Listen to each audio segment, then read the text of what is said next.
وحبيبنا ومولانا محمد خاتم النبيين وعلى آله وأصحابه ومن أحبهم وتبعهم بإحسان إلى يوم الدين أما بعد. Hadratul Muhtaramin, para alim ulama, tokoh agama, para ustadz ustadzah sedaya ingkang hadir ingkang kawula mulyakaken. Dumateng para pinisepuh, para sesepuh sedaya khususipun dumateng Bapak RT 3 Gangsal dalang Ibu, Bapak RT 0 Kawan Abi dalang Ibu, lan sedaya pengurus lingkungan, tokoh masyarakat ingkang hadir ingkang kawula mulyakaken. Dumateng sedaya wali santri Taman Pendidikan Islam Hidayatul Muqtadiin langkung-langkung ingkang hatam santrinipun sonten niki ingkang kula mulyakaken, lan dumateng Bapak Komite Madrasah, para bapak, para ibu sedaya ingkang hadir wonten ing majelis menika, boten supi dumateng grup sholawat Subhanul Mustafa hadirin hadirat rahimakumullah. Mari kita bersama-sama memanjatkan rasa puji dan syukur kehadiran Allah Subhanahu wa Ta'ala atas segala limpahan karunia-Nya, sehingga pada kesempatan sore hari ini kita dapat berkumpul silaturahim dalam rangka kita memberikan doa restu dan ikut menyaksikan haflah tasakur li khatmil Quran Taman Pendidikan Islam Hidayatul Muqtadiin angkatan ke-15 tahun pembelajaran 1441-2020 yang alhamdulillah pada kesempatan sore hari ini dapat berjalan tanpa ada halangan suatu apapun. Mudah-mudahan hadir kita hari ini, acara khatmil Quran hari ini diiringi turunnya hidayah rahmat dari Allah Subhanahu wa Ta'ala, sehingga kita menjadi lebih baik. Amin Allahumma amin. Salawatullah beriring salamnya semoga tercurah kepada junjungan kita Nabi Muhammad Sallallahu Alaihi Wasallam, juga kepada para sahabat, para keluarga dan seluruh pengikutnya yang taat. Mudah-mudahan kita semua yang hadir digolongkan sebagai umatnya yang kelak akan mendapatkan syafaat min yaumi hadza ila yaumil qiyamah. Amin Allahumma amin. Bapak-bapak, ibu-ibu, hadirin hadirat yang saya hormati, saya mengucapkan terima kasih atas kehadiran bapak-bapak, ibu-ibu sekalian yang telah ikut menyaksikan haflah tasakur khatmil Quran pada kesempatan hari ini. Saya beserta istri saya dan seluruh ustadz ustadzah mengucapkan terima kasih sekali atas dukungannya. Jazakumullah khairal jazaa. Dan karena pada kesempatan hari ini tidak seperti biasanya kita khatmil Quran, kita ngundang kiai, kita bikin panggung, kita pasang tenda, jajannya juga tumpuk undung, dan hari ini harus bersabar. Dan insya Allah walaupun apa adanya, kula jenengan tetap saged khidmat anggelipun ngawontenaken acara menika. Amin Allahumma. Karena mengenai kondisi saat ini belum bisa melaksanakan acara besar-besaran, inilah dampak daripada pandemik COVID-19. Mula ajeng kumpul-kumpul nggih ditegur, nggih mboten? Sekolah, pondok, madrasah mawon sami libur, nggih mboten? Kadang-kadang Jumatan mawon diganti kalih sholat duhur. Ora iso salaman karo konco kalih sedulur, nggih gara-gara Covid kolowal.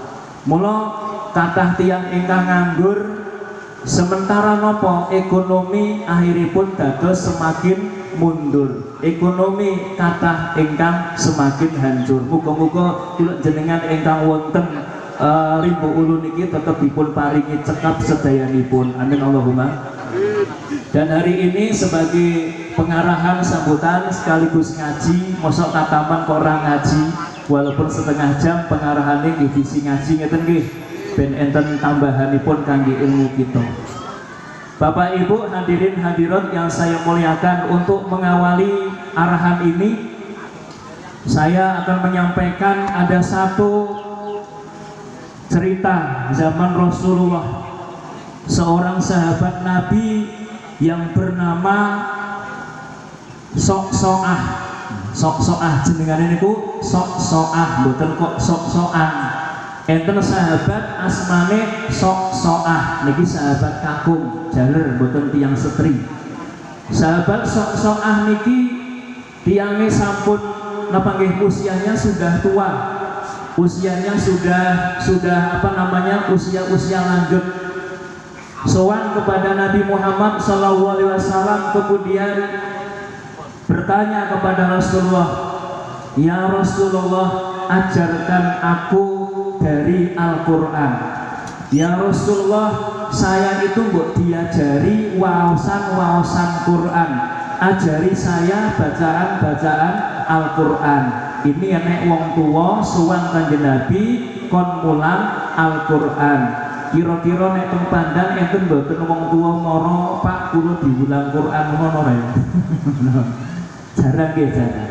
Ini sahabat Rasul namanya Sok-Soah sowan kepada Rasul, "Ya Rasul, ajarkan saya tentang Al-Quran.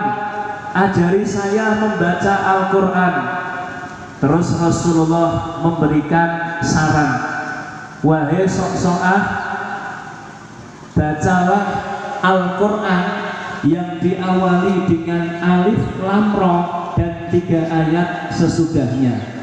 Bacalah surat-surat Al-Quran 3 ayat saja yang diawali dengan alif lam ra." Kira-kira pesannya kata napa mboten Kanjeng Nabi wau?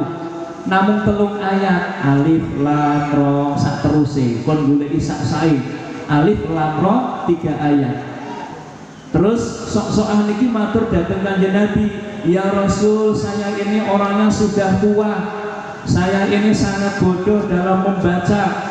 Hati saya niki pun boten patek konsen. Lidah saya ini sudah keluh.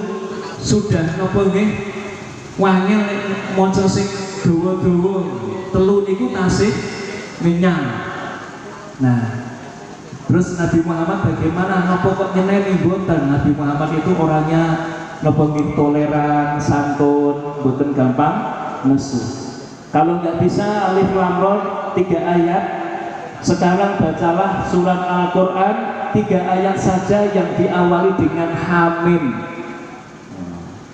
Bagaimana apa namanya jawaban Sok-Soah? "Ya Rasul, saya ini sudah tua, lidah saya itu sudah keluh kalau membaca ayat-ayat seperti itu." Terus Nabi Muhammad memberikan apa namanya jawaban lagi, "Kalau tidak bisa, bacalah 3 ayat yang diawali dengan tasbih." Ayat-ayat Al-Quran yang diawali dengan tasbih kan kata, "Sabbahalillahi ma fis samawati wal ard, yusabbihu lahu ma fis samawati wal ard, subhanalladzi asra bi abdihi, sabbihisma rabbikal a'la." Kata nggih, itu surat-surat yang apa namanya termasuk punya keistimewaan. Jawabannya nggih sami, "Ya Rasul, kula niku pun tuwa, lidah kula niku pun angel nek ngucap surat sing angel-angel." Terus akhirnya Nabi Muhammad mengajarkan, "Baiklah, saya ajari kamu membaca surat Az-Zilzalah." Az-Zilzalah itu napa? Idza zulzilah, idza zulzilatil ardu zilzala. Sak terusé padahal janjane angel nggih. Sejanjane nggih luwih angel tinimbang sing 3 ayat niku wau. Tapi bagaimana kata Sok-Soah sahabat Rasul niki sing maca alif lam ra 3 ayat boten purun, hamim 3 ayat boten purun, tasbih sing enten sabahu sabihu boten purun. Ketika Rasul menawarkan surat Idza Zulzilah, diajari kali Kanjeng Nabi ayat demi ayat, yang kula wau terus ngendika, "Niki Rasul kula cocok kalih surat niki, punah surat niki mawon boten usah sanese, kula remen surat Idza Zulzilatil ardu zilzalaha." Milih napa surat Idza Zul, boten surat liyan-liyane. Terus bagaimana komentar Rasulullah? "Qad aflahar ruwaijil." Nggih, qad aflahar ruwaijil. Sungguh sangat beruntung laki-laki tua yang kecil itu. Artinya nopo? Ruwaijil niku wong lanang tapi bentuknya rada cilik wis rada tuwa niku jenenge ruwaijil. Cara istilah Arab. Beruntunglah laki-laki yang sudah tua yang kecil itu. Artinya nopo? Tiang kalau wau bapak ibu boten sanggup maca Al-Qur'an dawa-dawa sing angel-angel pirang-pirang juz nanging senengane maca idza zulzilatil ardu di bulan balen niku mawon. Niku mawon Kanjeng Nabi sampun ngendika wong sing seperti itu akan menjadi orang yang beruntung. Artinya apa? Kalau kita ini mau membiasakan membaca Al-Qur'an Bu, walaupun nggak panjang-panjang ya, kalau kita bisa membiasakan itu sudah luar biasa.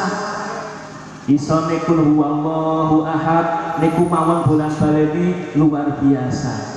Isane kok kul a'udzu birabbin nas diwaca bendina niku nggih sae. Isane Fatihah di bulan baleni nggih sae. Isane inna atoina sing 3 ayat nggih sae. Napa meneh kok nganti sak juz, nganti 10 juz, nganti hafal Al-Qur'an, nganti apal Al-Qur'an. Niku nembe idza zulzilatil ardu zilzalaha mawon Kanjeng Nabi pun mendoakan menjadi orang yang beruntung. Artinya Bapak Ibu, kita itu akan menjadi orang-orang yang beruntung selama kita dekat dengan Al-Qur'an. Kita akan menjadi orang-orang yang sukses selama lisan kita itu basah dengan Al-Qur'an. Niki Bapak Ibu kira-kira penak apa mboten ajarane Kanjeng Nabi kon maca Quran sak mampune nggih mboten. Nah, orang yang membaca Al-Qur'an itu dekat dengan keberuntungan, dekat dengan kebahagiaan, dekat dengan kesuksesan, dekat dengan keberkahan. Tetapi kalau kita sudah jauh dari Al-Qur'an, yasinan mboten purun, alasane ra ono dalile. Padahal maca Al-Qur'an ya mboten. Nah, kenduri kepritu nggih maca Al-Qur'an mboten purun. Ngeten iki terus sing ajeng semangat membaca Al-Qur'an itu apa? Ya, makanya gunakanlah setiap hari Bapak Ibu, jangan pernah meninggalkan bacaan Al-Qur'an. Maka ada bacaan Al-Qur'an itu yang hukumnya wajib Bapak Ibu, yaitu surat Al-Fatihah dibaca dalam tiap-tiap sholat. Itu hukumnya sampun wajib. Nah, maka Bapak Ibu biasa maos Al-Qur'an sak mampune nggih, sak mampune kersane napa menjadi orang-orang yang beruntung, dekat dengan kebaikan, dicurahkan napa nggih rahmat saking Allah Subhanahu wa taala. Amin Allahumma amin. Karena apa? Tidak ada ceritanya orang celaka karena membiasakan baca Al-Qur'an. Nggih. Enggak ada orang celaka itu karena cinta Al-Qur'an. Karena orang yang celaka itu adalah orang yang jauh dari Al-Qur'an atau menyalahgunakan Al-Qur'an. Selama kita membaca Al-Qur'an, mengamalkan, menghafalkan, yang mengajarkan Al-Qur'an, kita pasti selamat karena sesuai dengan tuntunan. Sebab ngendikanipun Allah Ta'ala, ma anzalna 'alaikal qur'ana litasqa, tidaklah kami turunkan Al-Qur'an kepadamu untuk celaka. Allah tidak menurunkan Al-Qur'an itu untuk kecelakaan, tapi untuk keselamatan. Ya, jadi kita dekat dengan Al-Qur'an berarti dekat dengan rahmatipun Allah Subhanahu wa taala. Nah, terus Bapak Ibu, sing penting putra-putra jenengan ingkang sampun hatam diberi semangat, nggih, dinasihati tiap hari harus baca Al-Qur'an. Kalau nanti sudah hatam kok di rumah nggak baca Quran, Bapak Ibu lidahnya mulai angel meneh. Wong kemarin tuh pergi berapa hari saja sudah angel meneh. Ini berarti apa meneh kok pirang-pirang tahun tidak mau membaca Al-Qur'an. Jadi nopo nggih dadi ilang meneh. Sementara afatul ilmi an-nisyan, bahayanya bencananya ilmu itu adalah kalau sudah lupa. Nggih Bapak Ibu, putrane sing pun hatam pokoknya dipesolah tengomah niku kudu ana wektu kanggo maca Al-Qur'an, terutama habis maghrib. Ngeten nggih, gunakan Mula bapak ibu itu jenengan TV bar maghrib. Langkone anake terus jenengan nyetel TV terus pripun? Pak bapak wae nonton TV aku yo mau gimana? Makanya usaha anak-anak untuk bisa baca Al-Quran, syukur-syukur bapaknya lah enggak apa gimana nyapa makuluhu di bulan Badiri gitu ya, untuk mendampingi keluarga anak-anak kita. Kenapa? Waktu antara maghrib isya itu adalah waktu yang penuh dengan keberkahan, hanya 1 jam, tapi kalau terlewatkan kita sangat rugi. Ini himbauan. Masalah kosong boten ya terserah jenengan gitu. Bapak Ibu yang saya hormati, kalau kita belajar Al-Quran itu Bapak Ibu, Masya Allah, sampai kita itu mati, sampai kita itu meninggal, nggak pernah akan habis ilmunya Al-Quran. Contoh di sini saya gambarkan huruf Al-Quran, huruf hijaiyah itu jumlahnya pinten Bapak Ibu? Alif tekan ya itu hurufnya pinten? 29 napa 28? Sing 29 niku nyebar lam alif, tapi nek apa jenengane 28 niku sing mboten nyebat lam alif sebab hamzah kalih lam pun gabung. Nah, huruf hijaiyah itu ternyata Bu salah satunya saja kita pelajari mengenal satu huruf hijaiyah, yaitu huruf H. Huruf H ini ternyata kalau dalam kitab Al-Mu'jizatul Qur'aniyah atau di dalam kitab apa namanya Kununul Afnan ya, niki menjelaskan bahwa huruf H di dalam Al-Quran itu jumlahnya ada 4138 huruf H niku ana 4138. Jadi ada ulama itu menghitung secara manual lembar demi lembar itu dihitung huruf H. Huruf H itu ketemu jumlahnya 4138. Nanti ngitung mboten jenengan huruf H. Ora kober. Ini pernah ulama niku ngitung loh, bayangkan 30 juz teliti hanya menghitung huruf H-nya berapa, huruf Y-nya berapa, huruf O-nya itu per huruf dicari. Karena saking cintanya dengan Al-Quran, disawang, diwoco, digoleki lah ngene. Nah, huruf H yang mau di 4138 huruf. Kemudian juga di sana diceritakan bahwa titik di dalam Al-Quran, huruf yang ada titiknya seperti huruf ba, ta, sa, jim, ho, dal, za, do, ya. Niku ternyata di dalam Al-Quran titik itu jumlahnya ada 1.025.030 titik ini loh, enten 1.000.000 punjul 30. Mangke dihitung ibu ngitung titik. Aku berturu sak lembar mawon pun turu jenengan nggih. Mboten kula berturu. Niki hanya untuk mengetahui ternyata ulama-ulama itu saking cintanya Al-Quran sampai menghitung hurufnya berapa, titiknya berapa dalam Al-Quran.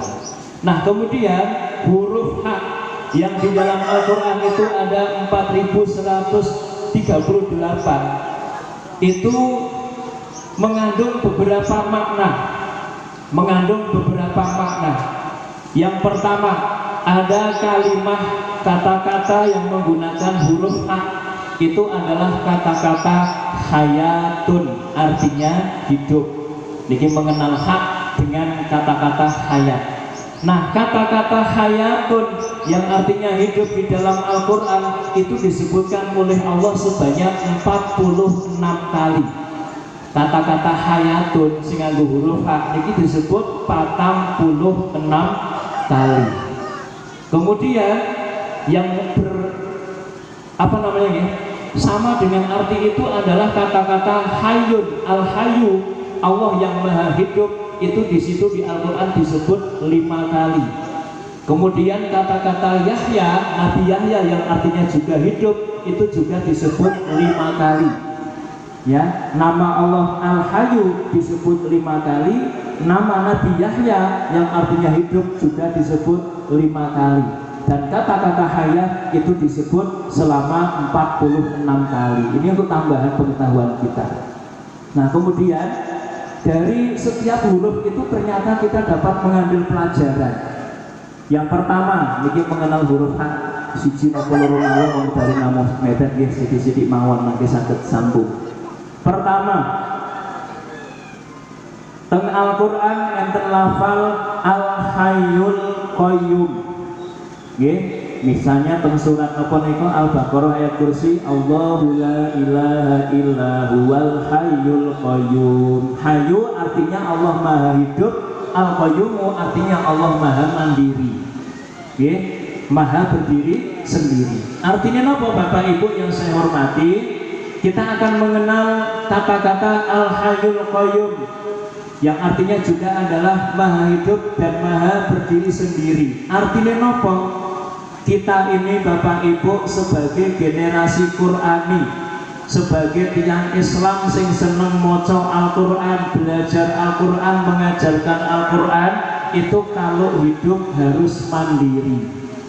Ya, usaha menjadi orang yang hidup dan mandiri. Ahli Quran adalah orang yang hidupnya selalu mandiri, boten merepotkan orang lain. Tidak mempunyai sifat-sifat yang istilahnya itu gantungkan kepada orang lain. Kenapa ahli Quran niku Bapak Ibu nek zaman-zaman riyin niku nggih apa nggih usahanya luar biasa. Jadi walaupun mereka sebagai ahli Al-Quran, sebagai ulama-ulama tafsir, ulama-ulama yang paham ilmu Al-Quran, tapi selalu mandiri. Istilahnya kalau bahasa akhlak itu tidak tomak. Nanti tomak ini tidak mengharap pemberian orang lain. Artinya Al-Quran tidak boleh digunakan untuk mencari kekayaan. Al-Quran tidak boleh dijual belikan. Boten kok mergo terus napa niku ndamel Quran diterbitkan boten niku. Artinya ayat-ayat Al-Qur'an tidak boleh digunakan untuk mencari kemewahan dunia. Kita ambil contoh ulama-ulama zaman riyin Pak. Contohnya enten teng mriki kula tulis nggih menika gurunipun Syekh Abdul Qadir Al-Jailani. Gurunya Syekh Abdul Qadir Al-Jailani itu bernama Syekh Hamad Ad-Dabasi. Syekh Hamad Ad-Dabasi ini ternyata apa profesinya? Padahal beliau kiai adalah seorang penjual manisan, penjual sirup. Maka terkenal dengan nama Ad-Dabasi. Kiai Hamad tukang penjual sirup. Setiap hari profesinya dodol dawet, dodol cendol gitu niku. Niku gurunya Syekh Abdul Qadir Jailani. Syekh Abdul Qadir itu imamnya para wali, para ulama, gurunya adalah bakul cendol. Padahal ulama besar. Artinya apa? Yang penting bisa menghasilkan rezeki yang halal, tidak pernah gengsi dengan pekerjaannya. Sehingga ahli Al-Quran selalu menjaga hatinya untuk tidak melakukan hal-hal yang dilarang oleh Allah. Senajan pun kiai, pun ustaz, pun tokoh agama tetap kudu nyambut damel, mangke aja dumeh wis pinter ngaji terus gak gelem nyambut gawe. Ngeten nggih, mangke napa pikirane blayang nggih mboten. Nah, maka harus bekerja. Karena guru Syekh Abdul Qadir Jailani saja seorang ulama besar, profesinya adalah untuk mencari rezeki dengan cara menjual sirup. Sampai terkenal namanya Ad-Dabasi. Nah, niki padahal tokoh agama. Terus saya ambil contoh lagi dalam ulama fikih. Itu namanya Imam Qofal.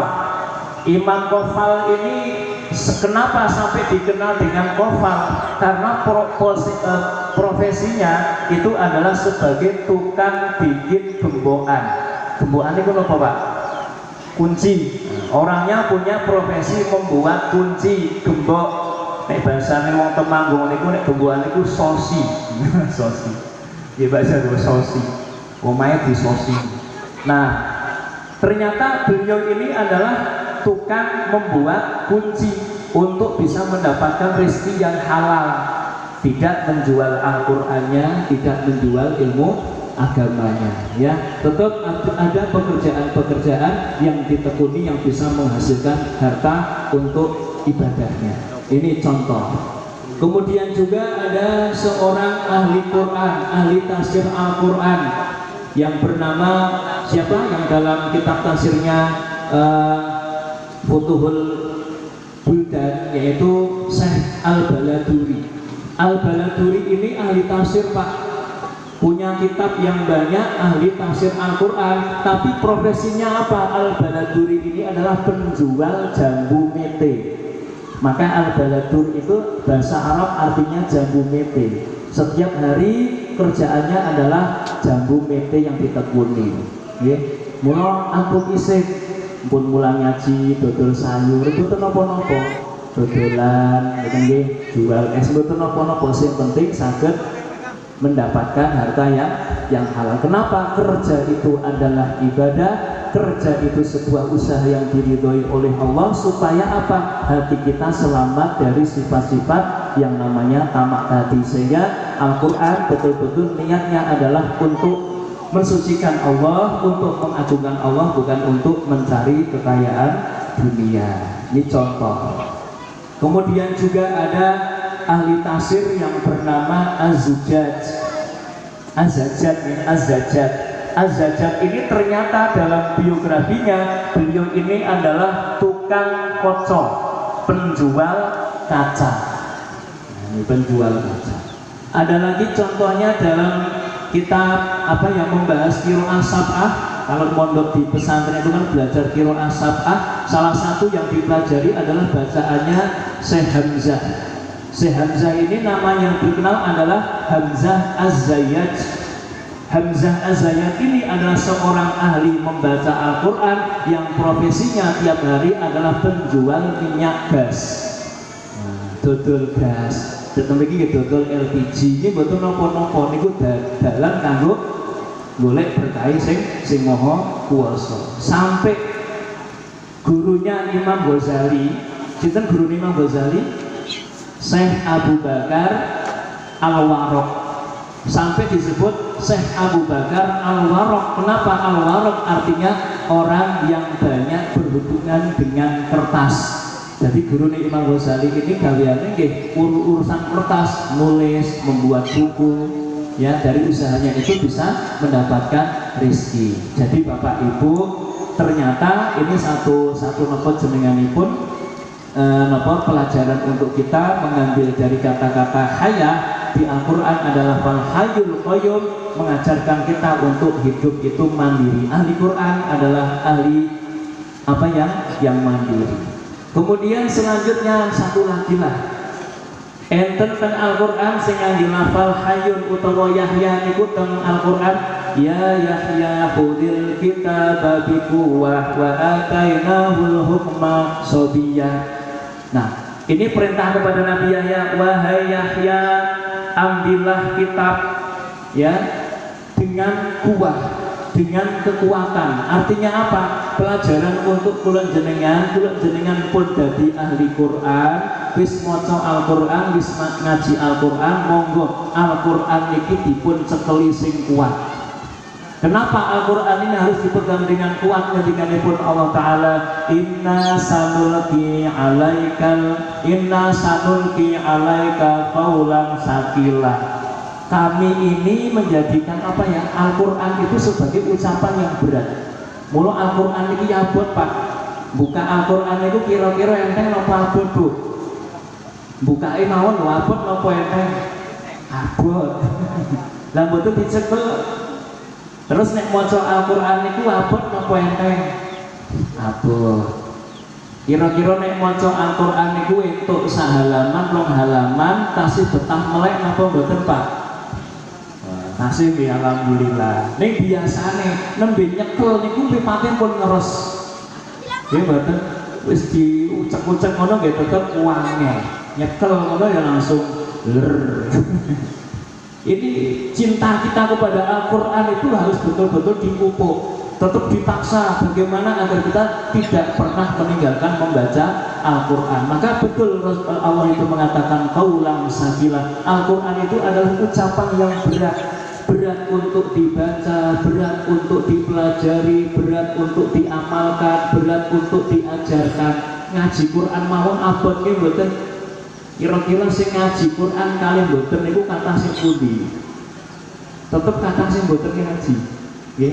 Sing gelem maca Quran kali mboten nggih tetep kathah sing mboten maca Al-Quran, betul-betul berat apalagi mengamalkan Al-Quran. Maka dalam kesempatan sore hari ini mari kita tanamkan kecintaan kepada Al-Quran. Anak-anak kita tolong Bapak Ibu dipeseni supaya jangan jauh-jauh dari Al-Quran. Kita juga orang tua usaha untuk mencintai Al-Quran dan paringi semangat tetap ngaji di Taman Pendidikan Islam Hidayatul Muhtadiin. Dan kami minta maaf Bapak Ibu seandainya dalam memberi pendidikan, terutama ini yang khatam semua adalah didikan asuhan dari Ibu Wahli. Ya, kadang-kadang apa namanya banyak suara-suara yang sumbang yang mengatakan buang ini buala. Aku mau nek ngaji karo wong kae wonge buala ora karuan. Tapi hasilnya kira-kira wau saya apa mawon. Alhamdulillah. Nah, makanya sebenarnya kalau saya sebagai suami itu paham, dia itu nggak galak tapi tegas. Nah, gimana nih? Karena yang paling tahu beliau adalah saya, yang paling tahu dia adalah saya. Jadi Bapak Ibu, tidak lain ketika guru itu agak keras ucapannya, itu bukan marah.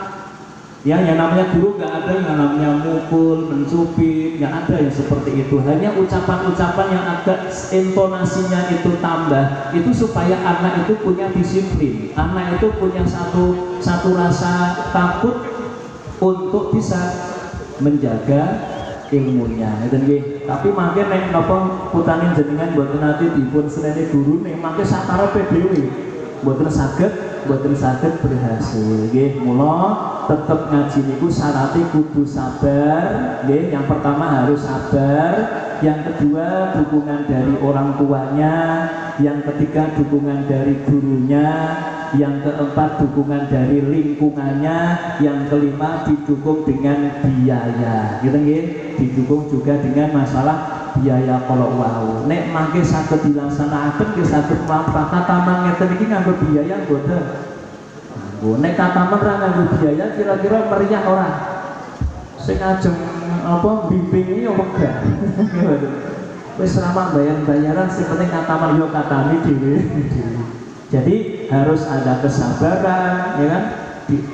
Bimbingan orang tua, guru, lingkungan, biaya sedaya niku penting kangge kemajuan putra-putri kula sedaya. Mugi-mugi sedaya ingkang hatam maut dados generasi ingkang soleh sesuai tema, dan mudah-mudahan diberkahi oleh Allah Ta'ala, saged manfaat berkah kangge pribadinya, berkah kangge keluarganya, berkah kangge lingkungane, berkah kangge nusa agama lan bangsa. Amin Allahumma. Sebelum doa sholatan nggih, dan nanti setelah selesai acara nyuwun putung nggih wali santri kalih santri nggih. Sholatan nggih sithik-sithik misalnya. Sallallahu Nabi Muhammad. Mau sarang-sarang sholawat sifat. Allahumma sholli ala sayyidina Muhammadin tibil qulubi wa dawaiha wa afiyati abdani wa sifatiha wa nuril absari wa diyaiha wa ala alihi wa sahbihi wa sallim.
padha dilakoni kanthi ilmu amal ditampi yen wis ngerti ayo dilakoni Allahumma sholli ala sayyidina Muhammadin tibil qulubi wa dawaiha wa afiyatil abdai wa sifaiha wa nuril absari wa qiyaiha wa ala alihi wa sahbihi wa sallim Sangka diparingi waktu lan kesempatan nanging ora gelem mangkat ngaji babar pisan tapi bisa mati dituturi ora mempan nganti ora krasa yen uripe wis salah dalan nganti ora krasa yen uripe wis salah dalan Allahumma sholli ala sayyidina Muhammadin tibil qulubi wa dawaiha wa afiyatil abdai wa sifaiha wa nuril absari wa qiyaiha wa ala alihi wa sahbihi wa sallim Rusakin manungsa jalarane rong perkara kaping pisan tinggal ilmu agama kaping pindho ngumpulke pondok tinggal ngaji atine lara laku dosa ora rumangsa sugih padha sombonge teko nyawang ilo marang wong liya sugih padha sombonge teko nyawang ilo marang wong liya Allahumma sholli ala sayyidina Muhammadin tibil qulubi wa dawaiha wa afiyatil abdai wa sifaiha wa nuril absari wa qiyaiha wa ala alihi wa sahbihi wa sallim Sallu ala Nabi Muhammad. Bapak Ibu semester pengarahan saking kawula kata lepatipun kawula sekeluarga dan para ustaz saking awal dumugi akhir dengan pangapuntenipun kawula sekapi wassalamualaikum warahmatullahi wabarakatuh. Kembali ke penggawa acara.